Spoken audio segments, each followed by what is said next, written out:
మన రాష్ట్రంలో ఇప్పటికీ 19 నెలల కాలంలో ఎంతమంది యువతులు, ఎంతమంది పసికందులు, ఎంతమంది బాలికలు ఎన్నో అత్యాచారాలకి, ఎన్నో ఇబ్బందికరమైన సంఘటనలకి గురవుతూ వాళ్ళు బలవుతూ ఉంటే ఒక్కరోజు కూడా స్పందించి మీడియా ముందుకొచ్చి మాట్లాడి వాళ్ళకి న్యాయం చేసిందైతే ఎక్కడా కూడా లేదు. కానీ ఈ రోజున వైసీపీ కార్యకర్తల మీద మాత్రం కేసు పెట్టాలి, వాళ్ళ మీద అక్రమ కేసులు పెట్టాలి, వాళ్ళని ఇబ్బంది పెట్టాలి, వాళ్ళని మానసికంగా హింసించాలి, వాళ్ళని జైలు పాలు చేయాలి అనే అత్యుత్సాహం ఉంది చూశారు. అది చాలా ఎక్కువ కనిపిస్తుంది మన హోంమంత్రి గారి దగ్గర. ఈ రోజున వీళ్ళందరూ కూడా చెప్తున్న ఈ పొట్టేళ్ళు గురించి ఈ సంస్కృతిని అసలు తీసుకొచ్చింది ఎవరండి?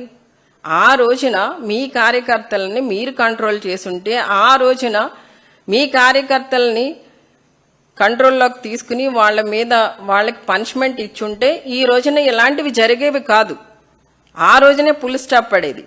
కానీ మీ దగ్గర జరిగినప్పుడు, మీ నాయకుడికి రక్తాభిషేకాలు జరిగినప్పుడు మీరు ఆనందపడి, మీరు ఓహో ఎంత బాగా జరిగిందని మీరు మీ మీడియాల్లో వేయించుకుని, ఈ రోజున అదే సంస్కృతిని ఇక్కడ ఎవరైనా ఫాలో అయితే దానికి మాత్రం ఈ రాష్ట్రాన్ని ఏదో చేసేస్తున్నారు, అరాచక శక్తులన్నీ వచ్చేసాయి, ఇక్కడ అంతా ఈ లా అండ్ ఆర్డర్ని విధ్వంసం చేసేస్తున్నారు వీళ్ళు అని వైసీపీ వాళ్లే పెద్ద బూచులా చూపెట్టాలని చూస్తున్నారు. చూసారండి ఎంత దుర్మార్గం అంటే, ఈ రోజున ఎవరో చెప్తున్నారు, ఎందుకో చేస్తున్నారు అని కాదండి, మీరే చేస్తున్నారు. మీరు ఏదైతే మాకు ఆపాదిస్తున్నారో అవన్నీ మీకే వర్తిస్తాయి, మాకెక్కడ వర్తించవు.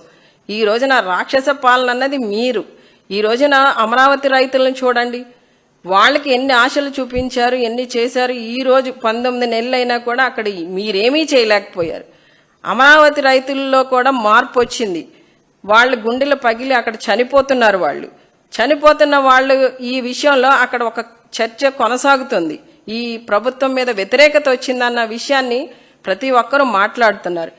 మాట్లాడే ఈ సబ్జెక్ట్ని ఇప్పుడు మీరు డైవర్ట్ చేయాలి. మీకు ఎంతసేపు కూడా డైవర్షన్ పాలిటిక్సే కావాలి. కాబట్టి ఇది ఒక పెద్ద బూచులా చూపించి ఈ రాష్ట్రం అంతా మాట్లాడుకునేలా మా నియోజకవర్గంలో జరిగిన సంఘటనని ఈ రోజున మీరు క్యాష్ చేసుకోవడానికి ప్రయత్నం చేశారు.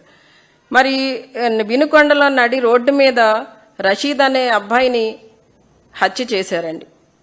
మరి అప్పుడు ఆ హత్య చేసినప్పుడు కానీ, లేదా ఎంతోమంది అమ్మాయిల మాన ప్రాణాలు దోచుకున్న వాళ్ళు మీ కార్యకర్తలే ఉన్నారు, వాళ్ళని కానీ ఏ రోజున ఇలా నడి రోడ్డు మీద తిప్పలేదే?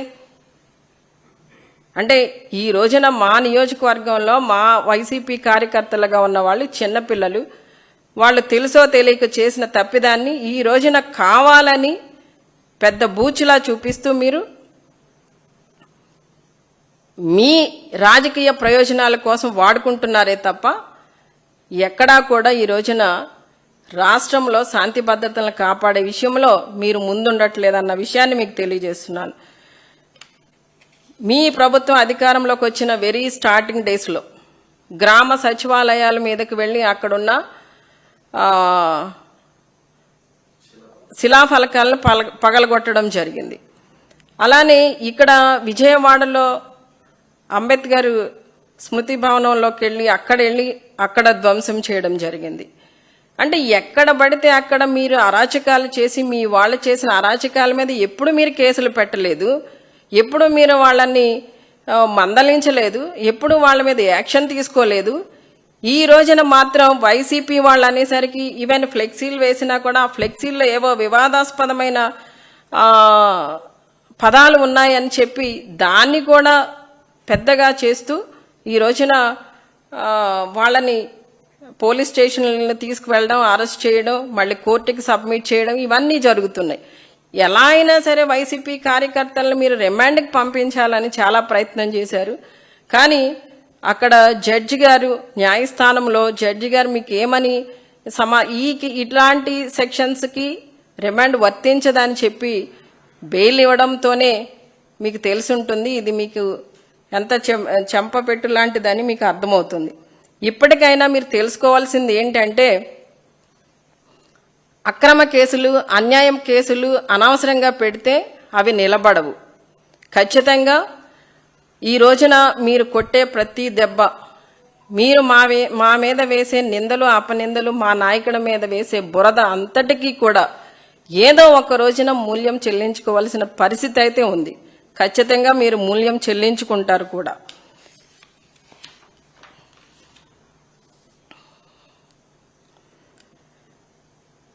ఈ రోజున నేను ఒకటే చెప్తానండి, కొంతమంది తెలుగుదేశం పార్టీకి సంబంధించిన ఎమ్మెల్యేలు, ముఖ్యంగా మా స్థానిక ఎమ్మెల్యే, అంటే ఏదైనా క్యాబినెట్ షఫ్లింగ్ జరిగితే తనకేదో మంత్రి పదవి వస్తుందన్న ఆశతో ఉన్నట్టున్నారు. ఆ ఆశతోనే మా జగనన్నని కొంచెం ఎక్కువగా మాట్లాడితే, మా జగనన్న గురించి ఎక్కువగా పదజాలాలు బయటకు వదిలితే ఆయనకేదో మంత్రి పదవి వస్తుందని ఆశ ఉన్నట్టుంది. ఒకవేళ మీకు ఆశ ఉంటే ఉండొచ్చండి, లేదా మీ ముఖ్యమంత్రి గారు మీకు మంత్రి పదవి ఇస్తే తీసుకోండి, మాకేం అభ్యంతరాలు లేవు. కానీ సబ్జెక్ట్ తెలుసుకుని మాట్లాడడం అనేది ముఖ్యం.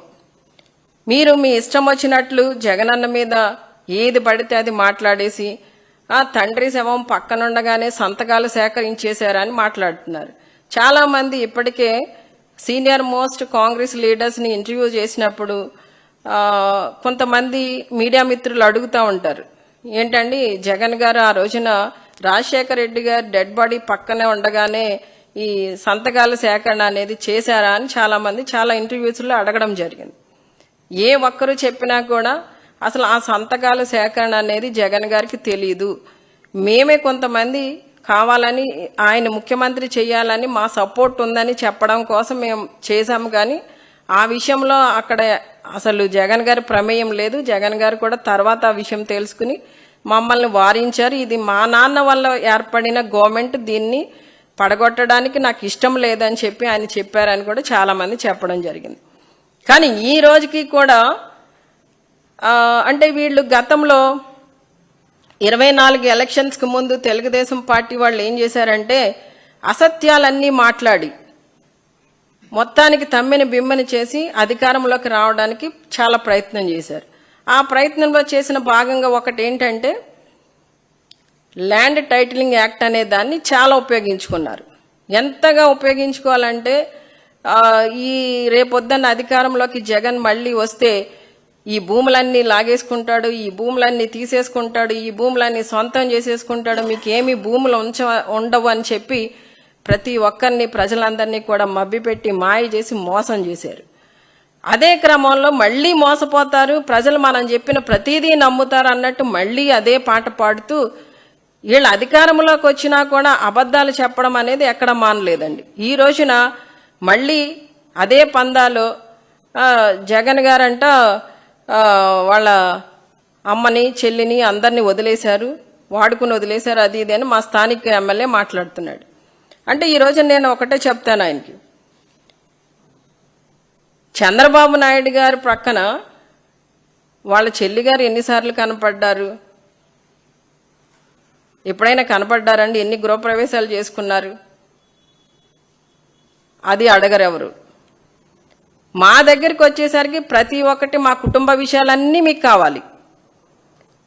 రెండోది, జగన్ గారు వాళ్ళ బాబాయిని చంపేశారని చెప్పి మా స్థానిక ఎమ్మెల్యేనే మాట్లాడుతున్నాడు. జగన్ గారిపై దర్యాప్తు అవసరం లేదు అని చెప్పి వివేకానంద హత్య కేసులో తేల్చిన సిబిఐ కోర్టు అని చూపించండి అని ఆల్రెడీ ఉంది. సిబిఐ కోర్టే జగన్ గారి పైన దర్యాప్తు అవసరం లేదని చెప్పి ఇచ్చింది. అయినా సరే ఇంకా స్టిల్ మా జగన్ అన్నే ఏదో వివేకానంద రెడ్డి గారిని చంపేశారు అని మొన్నటి రోజున మాట్లాడుతున్నాడు ఈయన.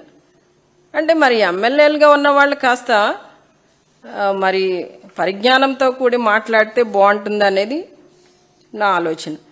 బాబు, సునీత, ఎల్లో మీడియా అల్లినవన్నీ కట్టుకథలేనని సిబిఐ కోర్టు తీర్పు. అంటే ఈ కోర్టు, సిబిఐ కోర్టు ఇచ్చిన తీర్పుని కూడా వీళ్ళు లెక్క చేయకుండా వీళ్ళు ఇష్టం వచ్చినట్టు కథనాలు అల్లుతూ ఆ మీడియా ద్వారా ఇంకా జగనన్న మీద బురద జల్లాలని ప్రయత్నం చేస్తూ వైఎస్ఆర్ కాంగ్రెస్ పార్టీ అనేది ఏదో ఈ రోజున వీళ్ళందరికీ కూడా ఒక బూచిలా చూపించాలి, రేపొద్దున మళ్ళీ అధికారంలోకి వచ్చేసే అవకాశాలు ఎక్కువ కనిపిస్తున్నాయి, ఇప్పటి నుండే ఆ పార్టీని తొక్కాలంటే ఏదో ఒకటి రోజుకొకటి మనం బురద వెయ్యాలి, ఆ బురద వేస్తూ ఉంటేనే ఈ పార్టీని మనం ఎదుర్కోగలమనే ఆలోచనతో ఈ రోజున మంత్రులు ఎమ్మెల్యేలు అందరూ ఇదే పనిగా జగనన్న మీద వైఎస్ఆర్సీపీ నాయకులు కార్యకర్తల మీద ఇదే పనిగా మాట్లాడుతున్నారు. ఈ రోజున మేము కోర్టులో బెయిల్ వచ్చింది మా కార్యకర్తలకి నాయకులకి అంటే వాళ్ళు చేసిన దానికి వీళ్ళు పెట్టిన సెక్షన్స్కి ఎక్కడ పొంతన లేదు గనక వీళ్ళు బయటికి వెళ్ళడానికి అర్హులే అని చెప్పి కోర్టు ఇచ్చిన బెయిల్ని బట్టి అర్థమవుతుంది. కాబట్టి ఇక నుండైనా ఈ పోలీస్ వ్యవస్థ ప్రజలకి అండగా నిలబడాలి, ప్రజలకి వాళ్ళకి ఏమి ఇబ్బంది వస్తే వాళ్ళు ఏమి ఇబ్బంది పడుతుంటే వాళ్ళకి ఏమి రక్షణ కల్పించాలే తప్ప ఇలా అధికార పార్టీ నాయకులకి సంబంధించి వాళ్ళ గుప్పెట్లో ఉండి వాళ్ళ కార్యకర్తలుగా పనిచేసి ఈ రోజున ఎలా ఉందంటే అండి, వైసీపీ నాయకులు కార్యకర్తలు ఏదైనా ఇబ్బంది పడి పోలీస్ స్టేషన్కి వెళ్ళి మాకు ఇబ్బంది కలిగిందండి యాక్షన్ తీసుకోండి అని ఏదైనా కంప్లైంట్ ఇస్తే తీసుకునే పరిస్థితి లేదు, అక్కడ తీసుకోవట్లేదు, సరికదా సమాధానం చెప్పే పరిస్థితి లేదు. అదే టీడీపీ నాయకులు ఆ కూటమి ప్రభుత్వం నాయకులు ఎవరైనా ఫోన్ చేసి మీరు వాళ్ళ ఇంటి మీదకి వెళ్ళి వాళ్ళ లోపల వేయండి అంటే 2 నిమిషాల్లో వెళ్ళి తీసుకొచ్చి లోపల పెట్టేస్తున్నారు. దానికి కంప్లైంట్ ఉండక్కర్లే, రీజన్ ఉండక్కర్లే. అంటే వీళ్ళు కార్యకర్తల కన్నా దారుణంగా పనిచేస్తున్నారు. ఈ పరిస్థితి పోలీస్ వ్యవస్థలో మారాలి. వీళ్ళు భయపడి పనిచేస్తున్నారో మరి భక్తితో పనిచేస్తున్నారో నాకు తెలియదు కానండి, ఈ రోజులా ఉండదు, రోజులు మారతాయి. ఖచ్చితంగా రాబోయే రోజులు ప్రజలకి మంచి చేసే రోజులు. మళ్ళీ ఈ రాష్ట్రానికి జగనన్న ముఖ్యమంత్రి కావడం అనేది తథ్యం. ఖచ్చితంగా మళ్ళీ మంచి రోజులు వస్తాయి, ప్రజలందరికీ కూడా న్యాయం జరుగుతుంది. ముఖ్యంగా వైసీపీ కార్యకర్తలు నాయకులు అందరూ కూడా ధైర్యంగా ఉండండి. ఎలాంటి ఇబ్బందులు వచ్చినా కూడా తట్టుకుని నిలబడే శక్తి జగనన్న మనకి ఇచ్చారు, ఆ ధైర్యాన్ని మనకి ఇచ్చారు కనుక జగనన్నతో మనం నడుస్తున్నప్పుడు ఎలాంటి ఇబ్బందులు వచ్చినా ఎన్ని ఇబ్బందులు వచ్చినా కూడా తట్టుకుని నిలబడదాం. అలానే ఈ రోజున ప్రతి ఒక్కరూ కూడా ఎవరైతే ఇబ్బంది పడ్డారో మన డిజిటల్ బుక్ ఉంది, దానిలో నోట్ చేయండి. ఖచ్చితంగా మనం అధికారంలోకి వచ్చిన తర్వాత మనం సమాధానం చెప్దాం. మీరంతా కూడా ధైర్యంగా ఉండాలని మీ అందరికీ కూడా తెలియజేస్తున్నాను.